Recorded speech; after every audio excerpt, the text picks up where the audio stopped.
17. Remember that number to become the next Speaker of the House.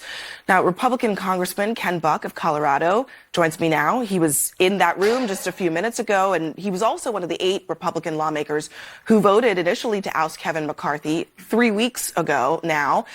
Congressman, first of all, what on earth is going on with the Republican Party on Capitol Hill right now? Well, Abby, we are finding a good speaker. We have a very good candidate right now. I am very confident, as I was 3 weeks ago, that we would find a good speaker. It's taken a little more time than we had hoped, but we're going to get to the floor tomorrow. We're going to elect Mike Johnson as our speaker. We're going to move forward, and we're going to solve problems in this country.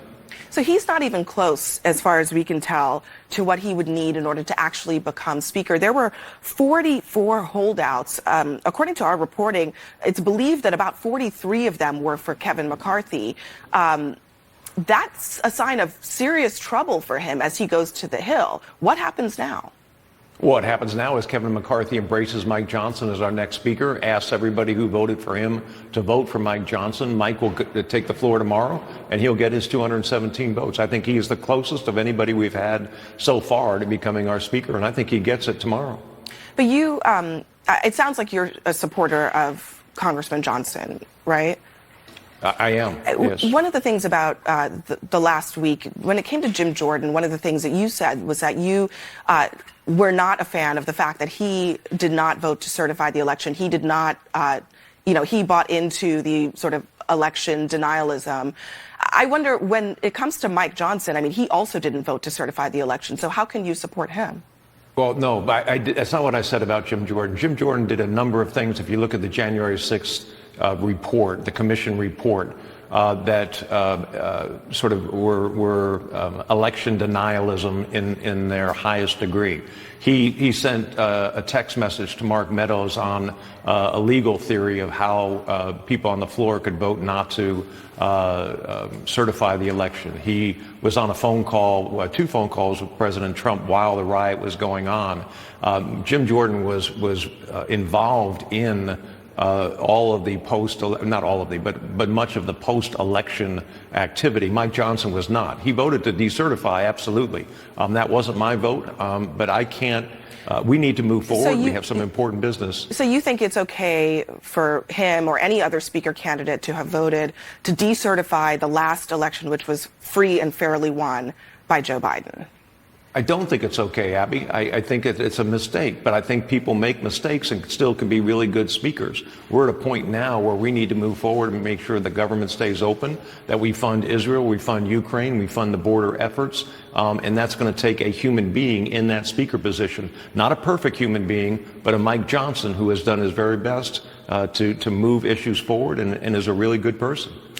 We don't know how this is going to go for Mike Johnson. I think, this time yesterday, people thought Tom Emmer could do it. He wasn't able to. But just putting that aside for just a moment, earlier, just this evening, just a few hours ago, there was a lot of talk about Kevin McCarthy, Jim Jordan unity ticket. And our sources say that that's being actively discussed. Is that something that you would be open to in any way? I don't think that's being openly discussed anymore or actively discussed anymore. I think that Mike Johnson is the designee. He will go to the floor and win. And I think that the idea that Kevin McCarthy is going to come back and get 217 votes is fanciful.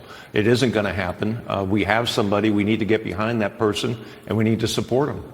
And if that doesn't happen, Congressman, any regrets about your role in bringing the country to this point? 3 weeks now without a Speaker of the House, global problems of a massive scale. And it seems like Republicans are not really any closer today than they were a week ago or 2 weeks ago. I think we're much closer with the designee that we have. The massive problems around the world were not caused by a House not having a Speaker.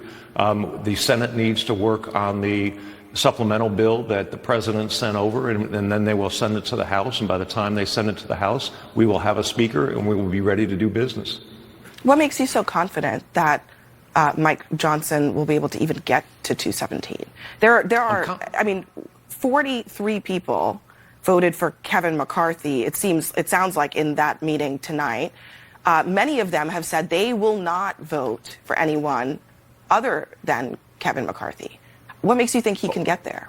I don't think that's the case. I think that Kevin will move those people to Mike Johnson, and I think Kevin wants to make sure that he does the best thing for this country, as does Mike Johnson, as do the other members of the Republican caucus. And I think we are going to move forward in unity behind Mike and make sure that we get this job done. Has McCarthy said that to you, that he will move his supporters over to Mike Johnson? He has not said that to me. I have not talked to Kevin since the vote. But I am confident that Kevin, he spent a lot of time winning this majority, and he's going to want to make sure that this majority produces, and that's the way that we need to produce.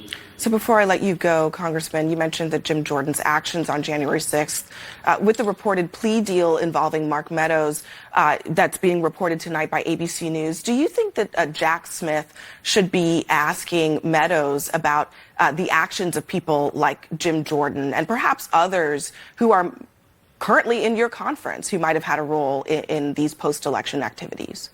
Jack Smith had a year and a half to investigate this case, and I'm sure that Jack Smith asked about every possible potential defendant for all the witnesses, and reviewed documents, phone records, and other things before making the decision on who he should prosecute.